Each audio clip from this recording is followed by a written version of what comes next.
The air was thicker, raw wound of cold and dampness clinging to the lungs. Each gasp was a shallow scrape, tearing at a throat raw with the fear of being caught. Bare feet slapped against slick, uneven stone, the rhythm of flight, a frantic, desperate pulse against the thrumming silence of the night. A sliver of moon, a cruel, indifferent crescent, offered just enough light to paint the shadows with monstrous, shifting forms. Her breath plumed in the frigid air, ghost-like and ephemeral, a fleeting testament to the life she was trying to reclaim. Her muscles screamed, a searing protest against the unfamiliar exertion. But the alternative was a paralysis of spirit, far worse than any physical pain. Every rustle of leaves, every distant dog's bark became a hunter's footfall, a shadow stretching to encompass her fragile hope. The sheer audacity of her act, the defiance against an unyielding world, gave her a fleeting, dangerous strength. She pushed deeper into the labyrinthine darkness, a small, defiant tremor against the vast, crushing weight of an empire. The chill seeped into her bones, not just from the biting wind, but from the cold grip of what lay behind. The fear of capture. She imagined the heavy thud of sandals on the cobblestones, the low shouts, the cold determination of the men pursuing her. This image spurred her on a cruel whip against her flagging will. Think about this for a moment. What does it take to risk everything for a single night of hope? To choose one moment of impossible liberty over a lifetime of predictable despair? To escape its grasp felt impossible. A dream woven from desperation. The only warmth came from the desperate furnace of survival burning in her chest. But then a sound, distinct and chilling,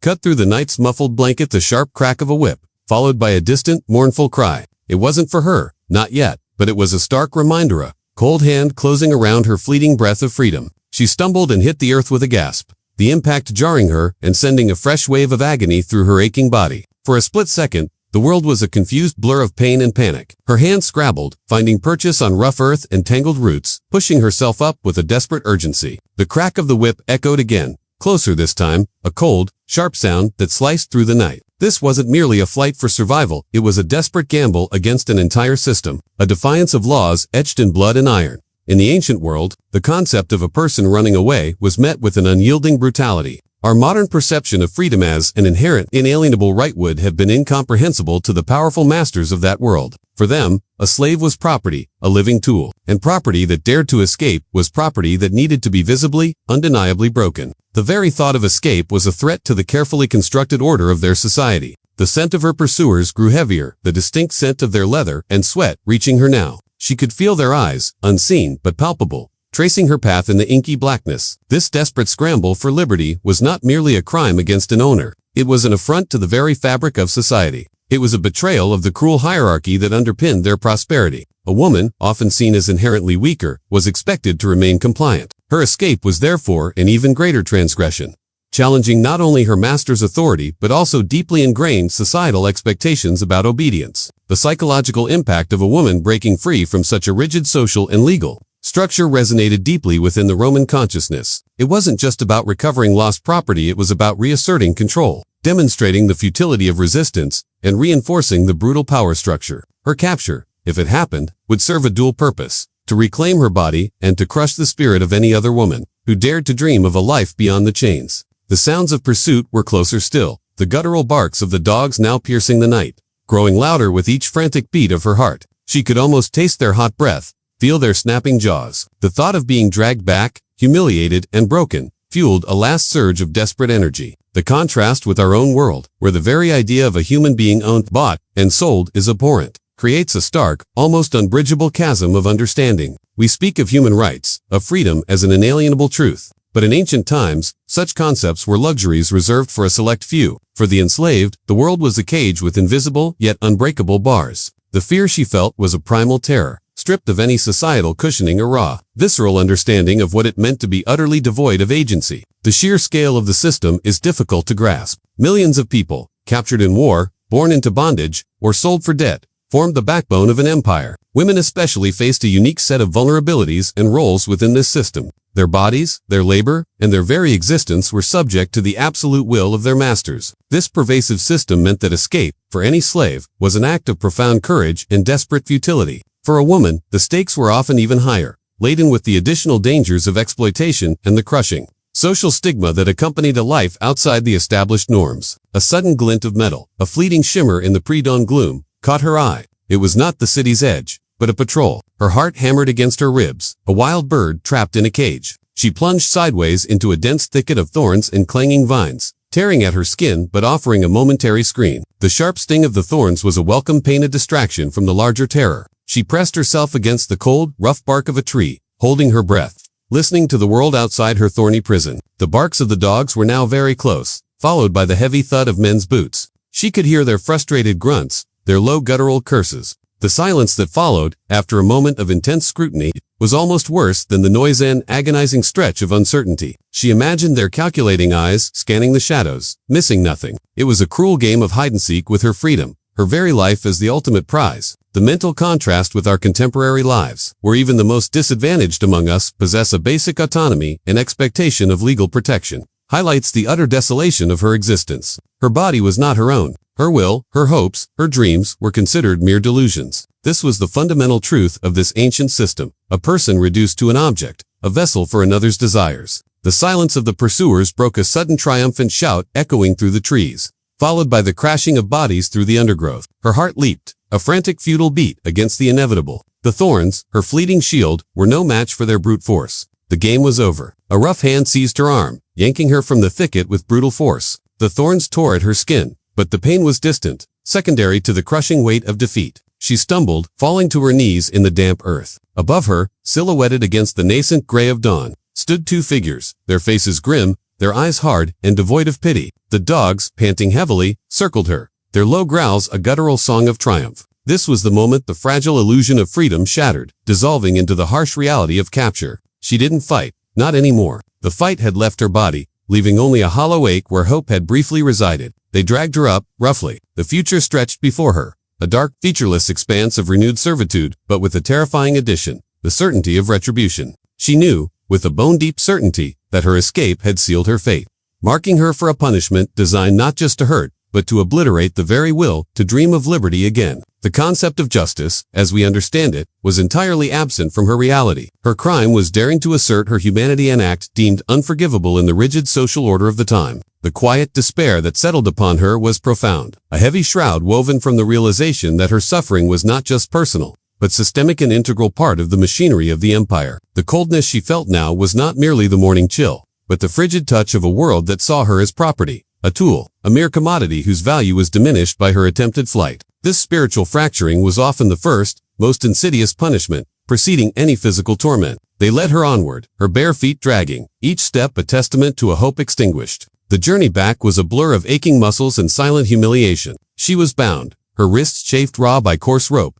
marched through the waking city as a spectacle. The early morning street vendors, the hurried slaves, the occasional citizen all turned their heads, their gazes a mixture of curiosity, pity, and often cold indifference. She felt their eyes like pinpricks on her skin, each one reinforcing her shame. The weight of their judgment was almost as heavy as the ropes that bound her. The rhythmic thud of their footsteps echoed in the narrow streets, a relentless drumbeat marking her inevitable return to bondage. The sun, now fully risen, beat down with a harsh, unforgiving light, exposing her defeated state. She knew the system well enough to understand that her attempted escape, as a woman seeking liberty, would be met with a severity designed to utterly obliterate her spirit. To ensure she would never again dare to dream of freedom, they led her not to her old master's house, but to a public square, where a crowd was already gathering, drawn by the commotion. A makeshift platform, stark and ominous, stood in the center, her heart seized in her chest. This was not merely a return, this was a spectacle, a public lesson. The crowd's murmur rose and fell, a restless, curious beast. Some faces were grim, others merely indifferent.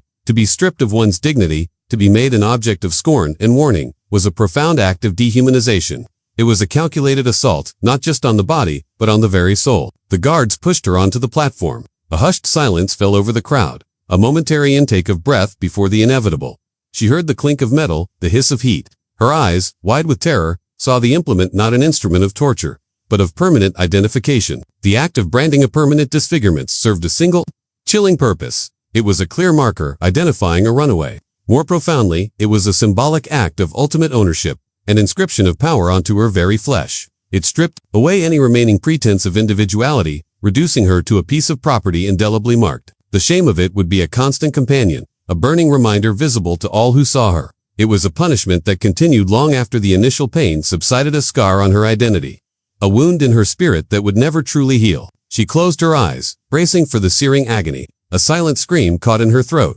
The pain was instantaneous and absolute, a searing, white-hot agony that ripped through her, stealing her breath. A primal cry tore from her throat, raw and involuntary, echoing in the sudden shocked silence of the crowd. Tears streamed down her face, not just from the excruciating physical pain, but from the profound violation, the absolute annihilation of her self-worth. The mark, a single letter perhaps, or a symbol, was burned deep into her skin, a permanent declaration of her status as a runaway. This was a visible, inescapable tether to her past transgression, a constant reminder of the futility of resistance. As the initial shock subsided, a deep hollow ache settled in its place, a throbbing pulse of despair. The crowd, now buzzing with renewed chatter, began to disperse. The spectacle concluded. For them, it was a momentary diversion, a cautionary tale. For her, it was a new beginning in a life defined by pain. The public spectacle was over, but the consequence was far from concluded. This visible scar, forever marking her as a fugitiva, a runaway, would follow her, a silent pronouncement of her shame to every stranger she encountered. It meant worse treatment, more suspicion, and often the most arduous tasks. From the public square, she was taken to a grim, foreboding compound on the outskirts of the city. This was a new level of servitude, a deeper descent into the systemic cruelties of the age. Here, she was subjected to forced labor in the worst conditions. The gates were heavy, iron-bound, clanging shut behind her with a sound of finality that echoed her soul. Inside, the air was thick with the smells of sweat, dust, and human suffering. This was a mill, a place where grain was ground day and night, powered by the sheer, unyielding force of enslaved bodies. The rhythmic groan of the heavy millstones, the shuffle of feet, the low, monotonous chants of the workers. It was a symphony of despair. Her eyes scanned the faces of the other women, hollowed by exhaustion, etched with a resignation that chilled her to the bone. Here, the work was relentless, the supervision brutal, and the hope of escape even more remote. Her hands, already raw, would soon be blistered and calloused from the rough handles of the mill. The weight of the millstones, the constant, arduous turning, would break her faster than any whip. This form of punishment was a slow, agonizing erosion, a systematic depletion of the human spirit through sheer physical exhaustion. Unlike the public degradation, which was an acute agony, this was a chronic, private suffering, grinding away at the edges of her existence. Day by monotonous day, the only sound in her mind would be the ceaseless, grating rumble of the mill, a constant reminder of her inescapable fate. The freedom of movement, the simple act of walking, where one chose which we take for granted, was here replaced by an enforced, repetitive motion, a grotesque dance of despair. Days blurred into weeks, marked only by the shifting light through the high, barred windows and the unrelenting ache in her limbs. She felt herself wasting away, her body a living testament to the sheer physical toll of forced labor. The overseers enforced the relentless pace with whips and curses, seeing only bodies to be driven, not individuals to be cared for. This was a prolonged physical and spiritual torment, designed to crush any remnants of defiance. The dust from the grinding grain permeated everything, coating her lungs, making each breath a gritty effort, a constant taste of her bitter reality. The irony was bitter. The very food that sustained the empire was produced by the destruction of human bodies, ground down, much like the grain itself. Yet, even in the depths of this despair, a flicker, a tiny ember of defiance sometimes sparked. Perhaps it was the shared glance with another woman, a silent acknowledgement of mutual suffering, or the brief, almost imperceptible slowing of the millstone when the overseer's back was turned. These were not acts of grand rebellion, but minute assertions of individuality, whispers of a spirit refusing to be entirely extinguished. The subtle awareness of the other women, their shared unspoken agony, formed a fragile, invisible bond. This unspoken solidarity was a dangerous comfort, a silent promise of defiance, even in the face of absolute despair. One day a new face arrived, another woman, younger, her eyes still holding a spark of fire not yet extinguished. She too bore the mark of a runaway. A silent understanding passed between them, a shared history of defiance and capture. But this shared pain was a double-edged sword. While it fostered a fleeting sense of connection, it also highlighted the brutal effectiveness of the system. Each new face was a testament to the empire's power,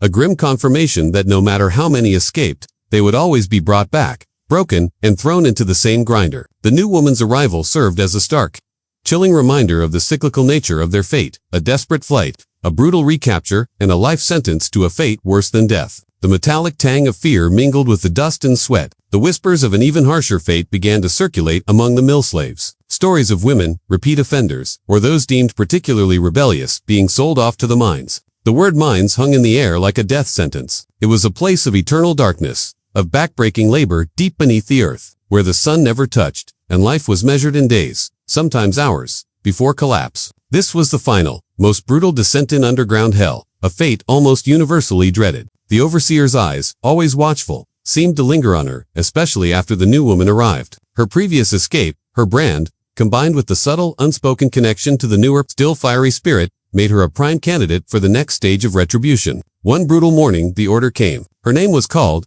and the grinding mill fell silent for a terrifying moment. She knew. The other women averted their gazes, a mixture of fear and profound, helpless pity in their eyes. There were no goodbyes, no farewells, only the grim procession out of the mill, her branded arm grabbed by a hardened guard. She looked back once, her eyes meeting the new woman's, a silent message of resignation and despair passing between them. The gates of the mill clanged shut behind her, but this time the sound was not one of return, but of further descent. She was being sent to a deeper, darker oblivion, a place where the sun was merely a memory and the earth itself became a tomb. The air outside felt strangely thin, as if she were already being pulled into the crushing weight of the subterranean world. The journey to the mines was long and arduous, a slow procession into a barren, desolate landscape. Why does this story matter to us today? Because it forces us to confront a timeless moral question. What is the true value of a single human life? This woman, nameless to history, chose to defy a system that deemed her property. Even in her inevitable defeat, her actions defined her as a human being who understood her own worth. She taught us a difficult lesson, that courage isn't always found in victory.